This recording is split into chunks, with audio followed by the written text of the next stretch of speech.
She borrowed $21,000 from her own family for her wedding, and lied about every single dollar of it. My younger sister Katie is getting married. She's 28. Her fiancé Chris is 29. They planned a 4-day destination wedding in Dubai. 70 guests, a luxury hotel, the works. She has always wanted something extravagant, and this was it. Because they wanted the wedding party staying in the same hotel, my husband and I were asked to book rooms there. With flights, that came to just under $3,000 each. I'm the maid of honor. I agreed, even though it was a stretch. Then, about 6 months before the wedding, Katie and Chris came to us with an emergency. The venue had increased its price, they said. Dubai law made certain things more expensive, they said. They were going to lose their entire deposit if they couldn't come up with $17,000 immediately. My parents and I believed them. I loaned them $7,000. My parents loaned $10,000. We signed a repayment contract. We trusted her. Then I found out the truth, not from Katie, but from someone else who knew. The $17,000 was never for the venue. Not 1 cent of it. It was to fly Chris's family over. His parents, his brothers, his nephew. They had looked at the cost of flights and hotel in Dubai and refused to attend unless someone else paid. Chris panicked. Rather than tell us the truth, he and Katie borrowed our money to cover his family's entire trip, without telling us, and invented a story about a venue emergency to get it. I confronted Katie directly. She confirmed it. And when I asked her, if you were willing to pay for his parents, why not ours? Her exact answer was, because they can afford it. I asked her one more question. If this was the fairest way to handle it, as she claimed, why did she lie about what the money was for? She had no answer. My parents were heartbroken but said they would still attend. I backed out. I told Katie I couldn't stand at her altar knowing what she had done. She and Chris called constantly. They said I was ruining her day. They said I was making them feel bad. They sent mutual friends to talk me back into going. Then, a few days before they flew out, I received a voicemail. Katie had been drinking. And what she said on that voicemail was something I never expected from my own sister. She said if I didn't come to the wedding, I was no longer her sister.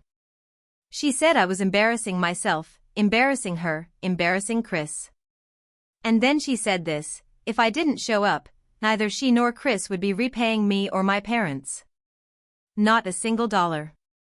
She would tell everyone the money was a gift, claim the repayment contract was fraudulent, and dare us to take her to court. I shared the voicemail with my parents. They pulled out of the wedding too. The wedding went ahead without us. And while they were in Dubai, Katie and Chris told every guest a different version of events. That I had alienated her from her family. That I had told lies to our parents. That we had given them a gift and then demanded it back. Things were said about me that I choose not to repeat.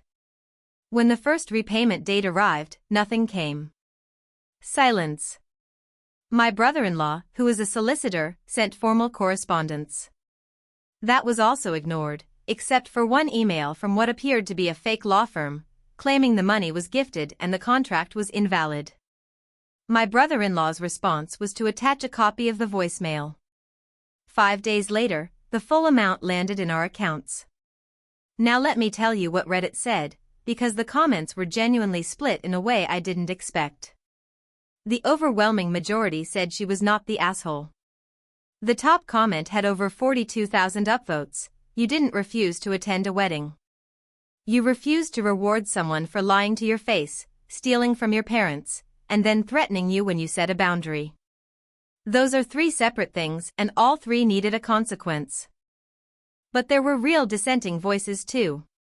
One comment that got several thousand upvotes said, the loan contract was smart. Backing out of being MOH was fair. But pulling your parents out with you? That crossed from personal boundary into family sabotage, and I think you know it. Another said, your sister is clearly wrong. But you went into this knowing she lied, signed the contract anyway, and attended the trip costs regardless. At some point you have to ask yourself why you kept going along with it right up until you didn't. And one that really stuck with me, the voicemail is actually the most important part of this whole story. Without it, this is a messy family disagreement where both sides have a point. With it, it's something else entirely. The voicemail is proof that she knew exactly what she did and planned to use your trust against you if you pushed back. Personally, I don't know if I could have sat at that wedding either. There's something about being asked to celebrate someone who looked you in the eye and lied to you, borrowed your money under false pretenses, and then threatened to steal it when you didn't play along. I think the contract was smart. I think backing out was fair. The part that lingers for me is whether pulling the parents out was her call to make, or theirs. But I also know what it feels like when someone you love turns out to be a different person than you thought. And sometimes you can't just smile through that. So, was she the asshole for refusing to go to her sister's wedding after finding out where the money really went? Drop your verdict in the comments. And if you've ever been lied to by someone you trusted to plan something important, tell me what you did.